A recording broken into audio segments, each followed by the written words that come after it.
This is the 1998 GMC Sierra 1500 SL, built on the General Motors GMT 400 platform, and this truck symbolizes the end of an era where trucks were strictly utilitarian. If you take a look at truck naming prior to 1998, it was all letters and numbers catered to fleet managers which ordered these trucks by the bulk. Once everyday consumers began to purchase them more frequently, names such as Sierra or Silverado came in to appeal to customers. Trucks simply began to take a new form. They became more comfortable, more luxurious, and some even way too fast, which was something that any fleet manager would consider redundant. But nonetheless, this truck proves a point. Sure, newer trucks are definitely more capable, but this 1998 GMC Sierra 1500 can do most day-to-day tasks that newer trucks can as well. So let's take a look. So after driving the truck around town, I have to say it's actually kind of fun. You know, you would think that because of its size or since it's a manual gearbox that it might be a hassle. But to be honest, I found the opposite. The only situation where you might have a bit of struggle is if you're in a tight parking spot. But if you look around the truck, I mean, there's so much visibility, it's nice and boxy, and your blind spots are pretty minimized. So let's start off with the steering. It's dull, there's tons of play, and it's not very confidence inspiring, but who cares? I mean, you're not going to take this truck to a canyon or a mountain road to handle corners. Yes, the steering is sloppy, but I find it's just such a breeze to drive around town or when you're in a parking spot and you need to move the car. It just requires such minimal effort to steer the car. You can literally just do it with one finger. And you know, this humongous 4-spoke steering wheel just adds to its goofiness. Now under the hood is a run-of-the-mill 4.3 liter V6 Vortec engine.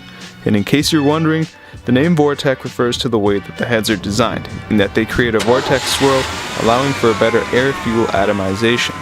The engine produces 200 horsepower, which comes on at about 4,500 RPM, and 255 pound-feet of torque, arriving at an earlier 2,800 RPM. In addition, it's a very reliable engine. This truck specifically has 275,000 kilometers, and it feels like it could go another 275,000 kilometers. Ask any Vortec owner, and they'll usually say that other than maybe the water pump, a Vortec is virtually bulletproof as long as you regularly service it.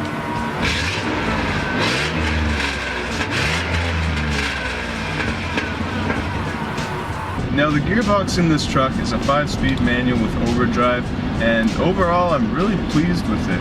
I mean, it's surprisingly smooth. When it's in gear, there's no play in the shifter, and the clutch is also really easy to manage. It's light and it catches midway.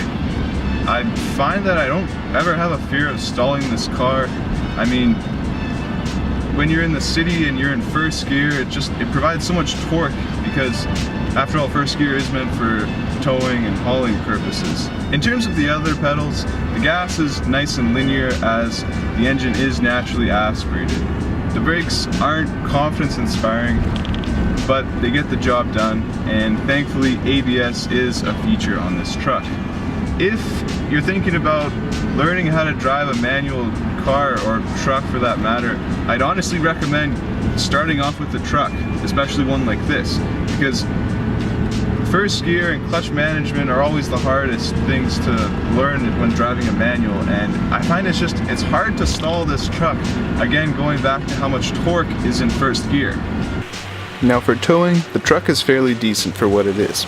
Depending on the axle ratio, you can tow between 2,000 to 3,000 pounds with a trailer, and if you're really wondering about fuel economy, it averages between 18 to 21 miles per gallon based on my experience.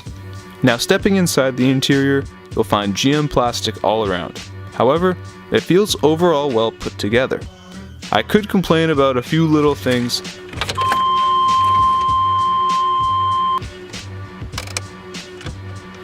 but who cares? You have to remember this was the most basic SL trim at the time. For instance, no power locks, no power seats, and no power windows.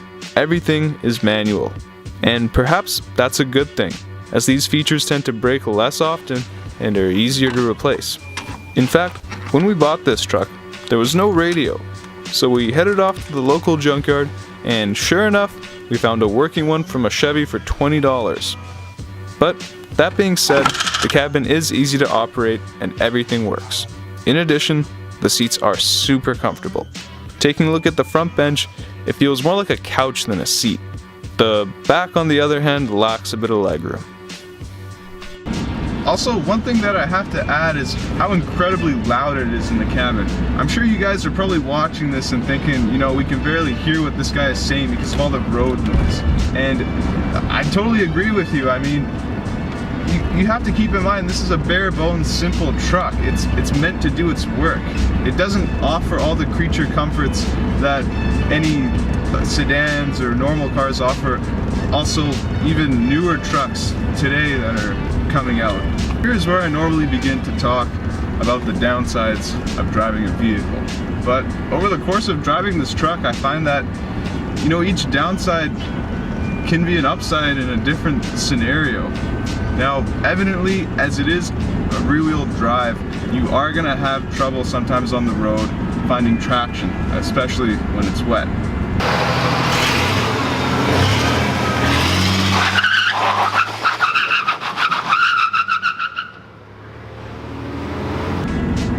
But one could argue that you can also have some old-fashioned fun with it, like doing donuts or drifting.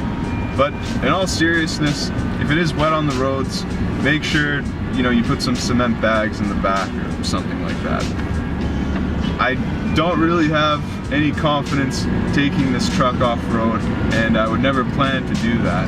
But overall, I find that if you just need to haul things around town, building supplies, this and that, you know, this is your bare bones simple truck, and it can do all the tasks that you want it to do. Now, the intent of purchasing this truck was to help out with renovations around the house and to cut the delivery and pickup cost that suppliers would generally charge. And it's also just gone and done so much more than that. So overall, newer trucks are definitely more capable as they offer more power and high-tech features. And in fact, I truly think it's amazing that you can get a luxurious dually that can tow 15,000 pounds while offering the comfort and amenities of a Mercedes-Benz S-Class. However, do you really need to spend money on all those features or that towing capability if in the end all you'll be moving around is a few sheets of drywall or groceries?